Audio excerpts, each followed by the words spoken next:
नाशिकमध्ये सध्या सुरू असलेल्या शेतकरी आंदोलनाचा आजचा 5वा दिवस आहे। जोवर आमच्या मागण्या पूर्ण होत नाहीत, मान्य होत नाहीत, तोपर्यंत आम्ही इथून हटणार नाही असा इशारा आंदोलनकर्त्यांकडून सरकारला दिला गेलाय।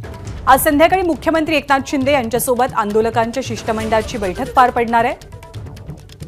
मात्र तोवर इथेच ठिय्या देण्याचा आणि इथेच बसून राहण्याचा निर्णय या सर्व शेतकरी बांधवांनी घेतलाय। आंदोलनाच्या आत्ताच्या परिस्थितीचा आढावा घेतलाय प्रांजल कुलकर्णी यांनी, आपण पाहूया।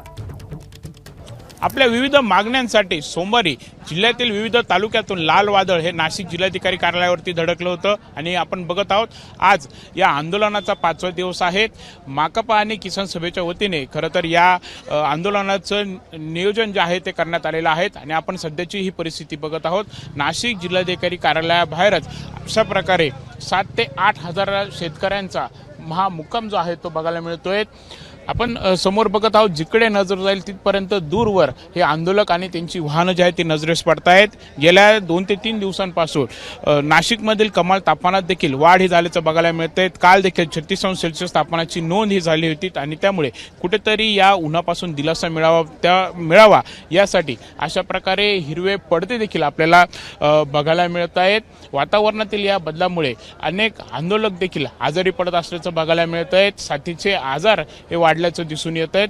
आपण जर बघितलं तर शासनासोबत या आंदोलकांची 3 ते 4 वेळा आतापर्यंत बैठक ही पार पडलेली आहे। मात्र या बैठकीमध्ये कुठलाही तोडगा हा निघू शकलेला नाहीये। काल देखील रात्री उशिरापर्यंत जिल्हाधिकाऱ्यांसोबत आंदोलकांच्या शिष्टमंडळाची बैठक ही झाली होती। यामध्ये आंदोलकांसोबत मुख्यमंत्री एकनाथ शिंदे यांनी देखील चर्चाही केली होती। आम्ही आश्वासनं तुमचे पूर्ण करतो, मागण्यांबाबत सकारात्मक विचार आपण करू, तुम्ही हे आंदोलन मागे घ्या अशी विनंती देखील मुख्यमंत्र्यांनी केली होती। मात्र अंमलबजावणी जोपर्यंत होत नाही तोपर्यंत आम्ही इथून हलणार नाही असा इशारा आंदोलकांनी दिलेला आहे। आज सायंकाळी मुख्यमंत्री एकनाथ शिंदे यांच्यासोबत बैठक ही पार पडणार आहे। हे ज्या आंदोलनाचं नेतृत्व करतात JP गावित यांनी ही माहिती आपल्याला दिलेली आहे। त्यामुळे आजच्या या बैठकीमध्ये काय तोडगा निघतो, हे आंदोलन मागे घेतलं जाणार का, याकडेच खरं तर सर्वांचं लक्ष लागलेलं आहे।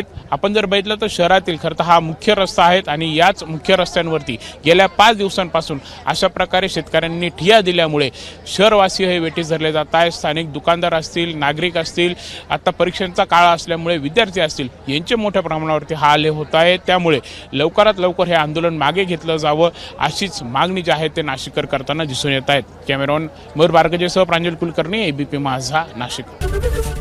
ABP माझा, उघडा डोळे बघा नीट।